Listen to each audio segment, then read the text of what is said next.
Hello everyone, easy physics by NK channel पर आप सभी का एक बार पुनः आज के इस वीडियो में बहुत बहुत स्वागत है।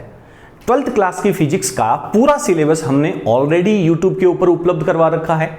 आज हम बोर्ड परीक्षा 2023 के लिए 12th क्लास का जो सिलेबस है उसको हम दोबारा शुरू कर रहे हैं। इसके लिए हमने प्लेलिस्ट के अंदर हर एक चैप्टर के वीडियोस तैयार करके थ्योरेटिकल पोर्शन जो आपके डेरिवेशंस हैं, जो डेफिनेशन हैं, परिभाषाएं हैं, उनको हाथ से लिखे हुए नोट्स के साथ हमने तैयार करके उपलब्ध करवा रखे हैं। अब काफी सारे बच्चों की डिमांड थी कि सर इन चैप्टर्स के जो उदाहरण हैं या पाठ के पीछे के जो न्यूमेरिकल्स हैं प्लीज आप उनको भी सॉल्व करवा दीजिए। डेरिवेशन तो हम लोग तैयार कर लेंगे, क्योंकि पूरा सिलेबस वही टॉपिक उनको दोबारा पढ़ाना बहुत अजीब सा लगता है। तो आप प्लेलिस्ट में जाएंगे, चैप्टर नंबर 1 ओपन करेंगे, उसके क्रम के अकॉर्डिंग आप वीडियोस देखते जाएंगे तो आपके जो नोट्स भी हैं वो भी हाथ से लिखे हुए हमने तैयार करवा रखे हैं। बोर्ड परीक्षा के अंदर एक भी प्रश्न हमारे नोट्स के बाहर से नहीं आएगा, इस बात का हम आपके साथ प्रॉमिस करते हैं, वादा करते हैं। अब फिजिक्स के अंदर जो बच्चों को डर रहता है वो रहता है न्यूमेरिकल्स का। तो अब हमने एक नई सीरीज शुरू करी है कि 12th क्लास के जितने भी चैप्टर हैं उन सब के एग्जांपल्स और जो अनसॉल्व्ड क्वेश्चन है एनसीईआरटी की बुक के, उनको हम सोल्व करने जा रहे हैं। नोट्स जो हैं वो आप लोगों को वीडियोस के अंदर से देख करके लिख लेने हैं। हर एक टॉपिक को हमने बहुत बेहतरीन तरीके से तैयार करवा रखा है। आप प्लीज कंटिन्यूटी बनाएं, एक अपना टाइम फिक्स करें कि मुझे शाम को इतने बजे से इतने बजे तक फिजिक्स पढ़ना है। पहला चैप्टर ओपन करेंगे, उसका पहला वीडियो ओपन करेंगे, उसको आप अच्छे से समझेंगे, उसके नोट्स आप वीडियो को बीच में पॉज करते हुए बार बार लिखते जाएंगे।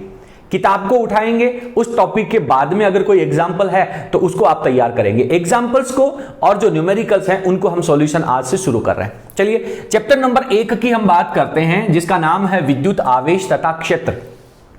आप सब बहुत अच्छे से जानते हैं कि पहला जो चैप्टर है उसमें हम कौन कौन से टॉपिक पढ़ते हैं। उसमें सबसे पहले हम आवेश के बारे में बात करते हैं, आवेश की कुछ प्रॉपर्टीज के बारे में बात करते हैं और किसी वस्तु को किस तरह से आवेशित किया जा सकता है। इसमें हमने आवेशन की 3 विधियों के बारे में अध्ययन किया है। पहला है घर्षण के द्वारा आवेशन, नंबर 2 चालन के द्वारा आवेशन और नंबर 3 प्रेरण के द्वारा आवेशन। उसके बाद में हम विद्युत क्षेत्र के बारे में बात करते हैं। उसके बाद में हम विद्युत बल रेखाएं पढ़ते हैं, इलेक्ट्रिक डाइपोल पढ़ते हैं, विद्युत द्विध्रुव आघूर्ण पढ़ते हैं, विद्युत फ्लक्स का टॉपिक पढ़ते हुए हम गाउस का नियम पढ़ के और गाउस के अनुप्रयोगों तक चलते हैं और हमारा जो पहला चैप्टर है उसको हम कंप्लीट करते हैं। आज हम पहला उदाहरण सोल्व करते हैं। इसके अनेक उदाहरण हैं, उनको हम सोल्व करते हैं। एग्जाम्पल नंबर 1 ले रहा हूं मैं, पहला चैप्टर नंबर 1 का पहला उदाहरण। सवाल कह रहा है कि आपके पास कोई एक चालक गोला है, उस चालक गोले को आप किसी दूसरी वस्तु से स्पर्श करवाए बिना कैसे आवेशित कर सकते हैं। आवेशन की आप लोगों ने 3 विधियां पढ़ी हैं। घर्षण के अंदर हमें 2 वस्तुओं को लेकर के घर्षण करवाना पड़ता है, रगड़ना पड़ता है, तो डेफिनेटली सर दोनों को एक दूसरे से टच करवाना पड़ेगा। चालन विधि में एक वस्तु आपके पास पहले से आवेशित है, एक उदासीन वस्तु है, दोनों को जब आप टच करवाएंगे तो आवेशित वस्तु से उदासीन वस्तु की तरफ चार्ज जो है वो ट्रांसफर हो जाता है। तीसरी विधि जो है उसमें हम पढ़ते हैं प्रेरण के द्वारा। तो मान लीजिए कि ये मेरे पास कोई एक चालक गोला है जो उदासीन है। उदासीन होने का मतलब ये नहीं है कि इसमें चार्ज नहीं है, इसमें जितना पॉजिटिव चार्ज है उतना ही इसमें नेगेटिव चार्ज होगा। प्रेरण की विधि का जो वीडियो है वो आप प्ले लिस्ट में जाकर के चैप्टर नंबर 1 में बहुत अच्छे से तैयार करेंगे, आपको समझ आ जाएगा। इस चालक गोले के पास में मैं कोई एक धनावेश से आवेशित छड़ लेकर के आता हूं, लेकिन सवाल कह रहा है कि दोनों को टच नहीं करवाना है। तो इन दोनों को जब अपन बहुत समीप लेकर के आएंगे तो आप लोग आवेश की प्रॉपर्टी जानते हैं कि सर समान प्रकृति के आवेश एक दूसरे को धक्का मुक्की करते हैं, प्रतिकर्षित करते हैं, और विपरीत प्रकृति के जो आवेश हैं वो एक दूसरे को आकर्षित करते हैं। तो ये जो पॉजिटिव चार्ज है वो इस चालक गोले के अंदर जितना भी चार्ज है उसमें से नेगेटिव चार्ज को अपनी तरफ आकर्षित कर लेगा प्रेरण विधि के द्वारा, और जितना नेगेटिव चार्ज इस सरफेस के ऊपर इकट्ठा होगा उतना का उतना पॉजिटिव चार्ज है वो दूसरी सरफेस के ऊपर इकट्ठा हो जाएगा। क्लियर है? अब हम इसी डायग्राम को हम दोबारा बनाएंगे।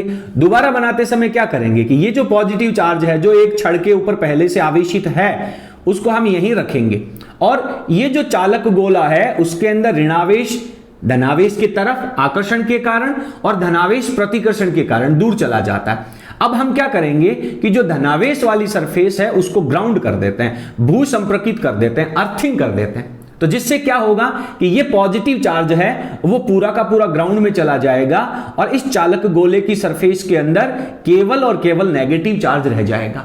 अब आप इस ग्राउंडिंग को भी हटा दीजिए, उसके बाद में आप इस चालक छड़ को दूसरी तरफ ले जाइए, बहुत दूर ले जाएंगे तो उसके बाद में ये जो नेगेटिव चार्ज है वो इस चालक गोले की सरफेस के ऊपर समान रूप से वितरित हो जाएगा।